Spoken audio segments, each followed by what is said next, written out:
Counter ఇచ్చారు.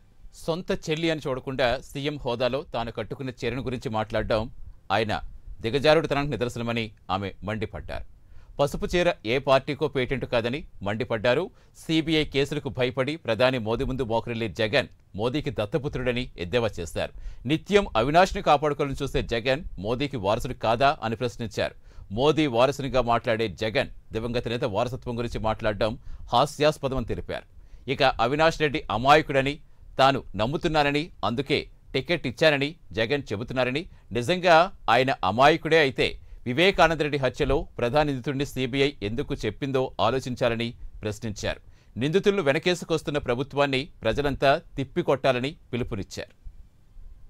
కుట్రలు కుతంత్రాలు చేసిన ఆయన శత్రువులతో పసుపు చీర కట్టుకొని వారి ఇళ్లకు వెళ్ళి వారికి మోకరిల్లి వారి కుట్రలో భాగమవుతూ వారి స్క్రిప్టుల్లో వారు చెప్పినది మక్కి టు మక్కి చదివి వినిపిస్తూ కుట్రల్లో భాగమవుతా ఉన్న వీళ్ళ వైఎస్ఆర్ వారసులు అని అడుగుతా ఉన్నాను మీ అందరి సమక్షంలో. వైఎస్ఆర్ కీర్తి ప్రతిష్టలను ఆయన పేరునే ప్రజల మనసు నుంచి చెరిపేయాలని, వైఎస్ఆర్ కాంగ్రెస్ పార్టీయే ఉండకూడదని, వైఎస్ఆర్ విగ్రహాలు ఏ గ్రామంలోనూ కూడా ఉండకూడదని బహిరంగంగానే ఆ విగ్రహాలన్నింటినీ ముక్కలు చెప్పలు చేస్తాము అని చెబుతున్న వారితో చేతులు కలిపిన వీరా వైఎస్ఆర్ వారసులు అని అడుగుతా మాట్లాడుతున్నారు.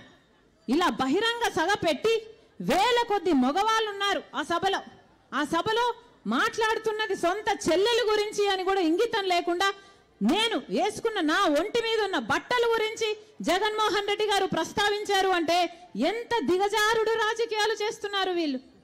ఏం అవసరం ఉంది? నేను పచ్చ చీర కట్టుకున్నానట, దానికి జగన్మోహన్ రెడ్డి గారు చెప్తున్న మాట నేను మోకరిల్లానట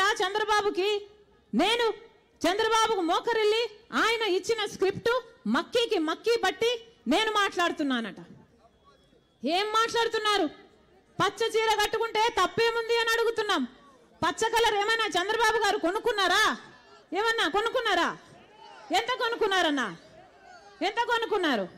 చంద్రబాబు గారు ఏమైనా పేటెంట్ రైటా? పచ్చ కలర్ అంటే ఏమన్నా పసుపు కలర్ వాళ్ళదా? జగన్మోహన్ రెడ్డి గారు మర్చిపోయినట్టున్నారు. సాక్షి ఛానల్లో, సాక్షి టీవీలో, సాక్షి పేపర్లో ఎల్లో కలర్ ఉంటది, పసుపు కలర్ ఉంటది, పైన గుర్తుందా అన్న? పసుపు కలర్ ఉంటది. దానికి రాజశేఖర రెడ్డి గారు ఆ రోజు చెప్పిన మాట ఏ తప్పేముంది, పసుపు అంటే మంగళకరమైన రంగు, అదేం టీడీపీ వాళ్ళ సొంతం కాదు అని ఆ రోజు రాజశేఖర రెడ్డి గారే సాక్షికి పసుపు రంగు పెట్టి. మరొక విషయం కూడా నిండు మనసుతో చెప్తా ఉన్నా. వైఎస్ అవినాష్ ఏ తప్పు చేయలేదని నేను బలంగా నమ్మాను కాబట్టే నేను అవినాష్కు టికెట్ ఇచ్చాను. అడిగిన ప్రశ్నలకు సరైన సమాధానాలు చెప్పలేని వీరంతా చిన్న పిల్లాడైనా అవినాష్ను దూషించడం, అవినాష్ను తెరమరుగు చేయాలనుకోవడం ఎంతటి దారుణమైన కార్యక్రమము అన్నది ప్రతి ఒక్కరూ కూడా గమనించమని అడుగుతా ఉన్నా. మా అందరికన్నా చాలా చిన్నోడు అవినాష్, చాలా చిన్న పిల్లోడు. అటువంటి పిల్లోని జీవితం నాశనం చేయాలని చెప్పి నిజంగా ఇంత పెద్ద వాళ్ళందరూ కూడా కుట్రల్లో భాగం అవుతా ఉన్నారంటే నిజంగా వీళ్ళంతా మనుషులేనా అని చెప్పి సందర్భంగా అడుగుతా ఉన్నా. అవినాష్ అమాయకుడట, అవినాష్ చిన్నవాడట, మేమందరము కలిసి అవినాష్ రెడ్డి భవిష్యత్తును పాడు చేస్తున్నాము అట. మేము అవినాష్ రెడ్డి భవిష్యత్తును పాడు చేసే వాళ్ళమే అయితే మీరు ఎంపీగా నిలబెట్టినప్పుడు వివేకానంద రెడ్డి గారు వద్దు అని చెప్పినా మీరు ఎంపీగా నిలబెట్టినప్పుడు మేమెవరము కాదనలేదే. మేము అవినాష్ రెడ్డి భవిష్యత్తు పాడు చేసే వాళ్ళమే అయితే వివేకానంద రెడ్డి గారు చచ్చిపోయిన రోజే చంపింది అవినాష్ అని మేము ఆరోపించలేదే. మాకేం అవసరం ఉంది అవినాష్ భవిష్యత్తును పాడు చేయడానికి? ఏం చెప్తున్నారు?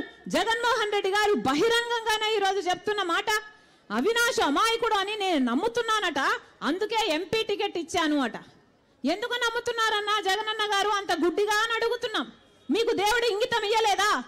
మీకు ఆలోచించుకునే శక్తి లేదా? గుడ్డిగా ఎందుకు నమ్ముతున్నారు? సిబిఐ అన్ని ఆధారాలు చూపుతుంది కదా.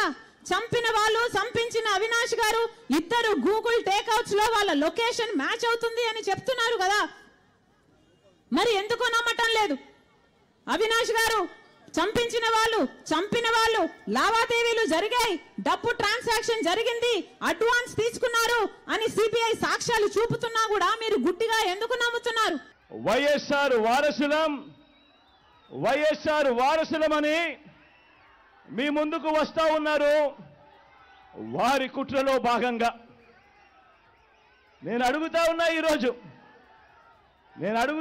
ఈరోజు మీ అందరి సమక్షంలో, ఆ మహానేతకు ఎవరు వారసులో చెప్పాల్సింది ఎవరు అని అడుగుతా ఉన్నాను. చెప్పాల్సింది ఎవరు అని అడుగుతా ఉన్నా.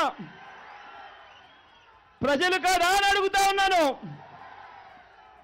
ఆ వైఎస్ఆర్ని ప్రేమించేవారు కాదా అని అడుగుతా ఉన్నాను. ఈ సందర్భంగా మీ అందరితోనూ కూడా ఒక్క విషయం ప్రతి ఒక్కరిని కూడా ఆలోచన చేయమని కోరుతా ఉన్నా. ఆ దివంగత మహానేత మీద, నాన్నగారి మీద కక్షపూరితంగా, కుట్రపూరితంగా ఆయన చనిపోయిన తర్వాత ఆయన మీద కేసులు పెట్టింది ఎవరు? ఆయన కుటుంబాన్ని టార్గెట్ చేసింది ఎవరు? మరి జగన్మోహన్ రెడ్డి గారు బీజేపీకి వారసుడా, మోడీకి వారసుడా, లేకపోతే రాజశేఖర రెడ్డి గారి వారసుడా? ముమ్మాటికి మోడీకి వారసుడు. ఎందుకంటే రాజశేఖర రెడ్డి గారు బీజేపీని వ్యతిరేకించేవాడు. బీజేపీని వ్యతిరేకించిన నాయకుడు రాజశేఖర రెడ్డి గారు. అలాంటి బీజేపీకి జగన్మోహన్ రెడ్డి గారు మోకరిల్లుతున్నాడు అంటే ఈయన రాజశేఖర రెడ్డి గారి వారసుడు కాదు, ఈయన మోడీ వారసుడు. నిజానికి ఈయన